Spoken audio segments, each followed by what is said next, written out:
Hello friends, I am Payal, your own study abroad expert. So in the last video, we had discussed on all the things that we should avoid while we are preparing for our exams. In this video, we are going to talk about different techniques that you could use to study and prepare for your exams effectively. So ये तो सबको पता है कि हमारे आसपास बहुत सारी डिस्ट्रैक्शंस है. सोशल मीडिया सबसे बड़ी है जो हमारा बहुत सारा टाइम ले लेती है. तो इंटरनेट में आपको बहुत सारी एडवाइजेस मिलेंगे कि आपको अपनी कंसंट्रेशन कैसे इंप्रूव करनी है.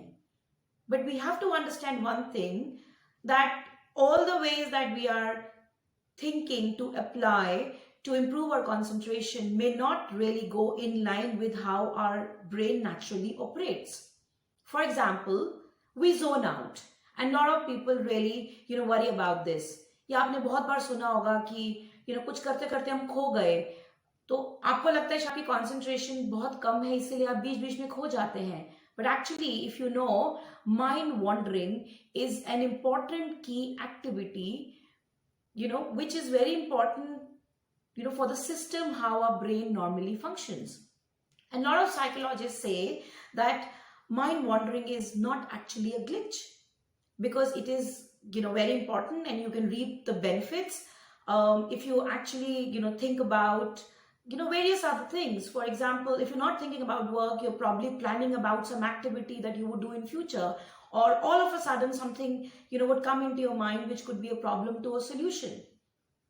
हमारे साथ अक्सर ऐसे होता है कि हम कुछ काम कर रहे होते हैं और एकदम हमारे दिमाग में आता है कि अरे ये solution तो उस problem का था. So that happens once in a while, and that is good for our brain. It's very important. So do not take mind wandering as a glitch or as an activity which is going to hamper your concentration. In fact, most of us spend almost 50% of our time in mind wandering, where we're thinking about multiple other things except the work that we are doing, and that's fine.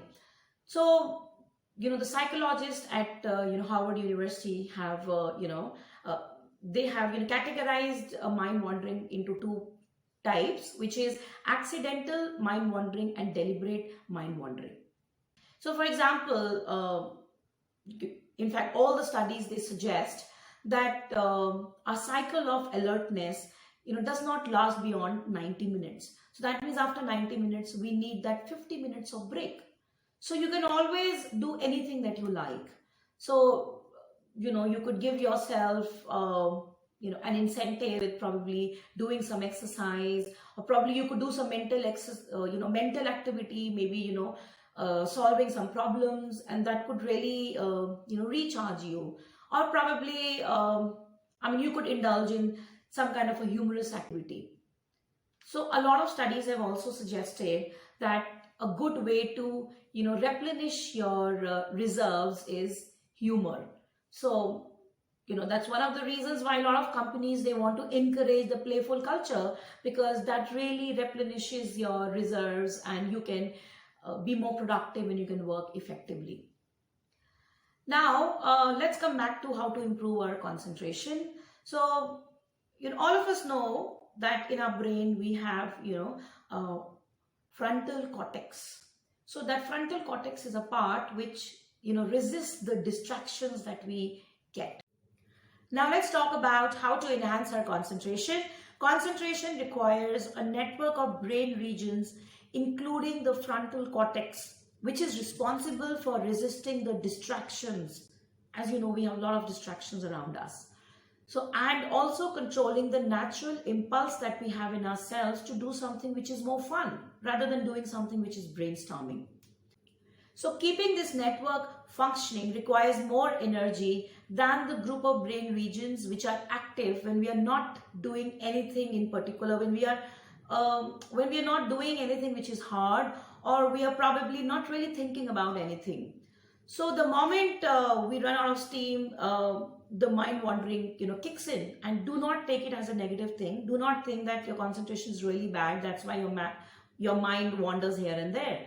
As I've already mentioned, you do reap benefits and you need that little bit of break from those strenuous or those hard activities that you're doing. So it's fine to have your mind wandering and probably do a lot of thinking on other things, like as I mentioned, problem solving and planning.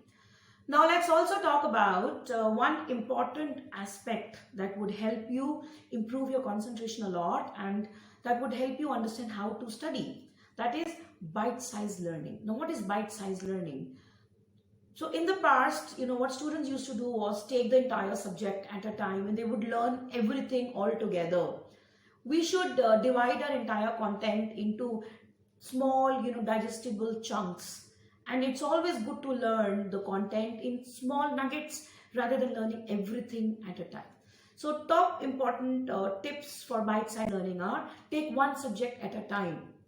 Do not think that I'm going to learn all the subjects, I'm going to study them for half an hour and jump on to another. That would confuse your brain. Take one subject at a time. Then you should divide it into small parts, and then you should learn. Then revising those small chunks of information or content is also very important. You should do those revisions in short intervals so that you have longer retention.